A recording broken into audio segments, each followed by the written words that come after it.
Hello అండి అందరికీ afternoon టైంలో మా హస్బెండ్ బోటి కూర అయితే తీసుకొని వచ్చారండి. ఈ బోటి కూర మా స్వీటీకి అయితే అస్సలు ఇష్టం ఉండదు, తినను కూడా తినదనమాట. ఇంక ఇక్కడ నేను కొద్దిగా అయితే టేస్ట్ చూశాను, నాకు కూడా పెద్దగా ఇష్టం ఉండదు. టేస్ట్ అయితే బాగుందని చెప్పేసి ఫుల్గా లాగించేసాను. అది తిన్న తర్వాత 1 అవర్కి నాకు ఇంకా దురదలు అయితే స్టార్ట్ అయ్యాయండి, మామూలు కూడా కాదనమాట.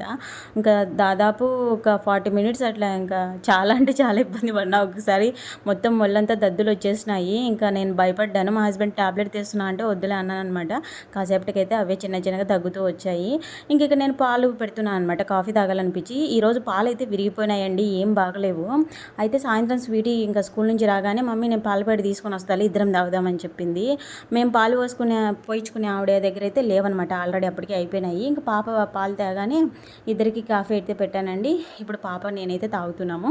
ఇంకొక విషయం అండి, ఈరోజు మన ఛానల్ 4000 మంది సబ్స్క్రైబర్లను అయితే రీచ్ అయింది. చాలా చాలా హ్యాపీగా ఉందండి. మీ సపోర్ట్ అనేది నాకు ఎప్పుడు ఇలాగే ఉండాలి ఫ్రెండ్స్.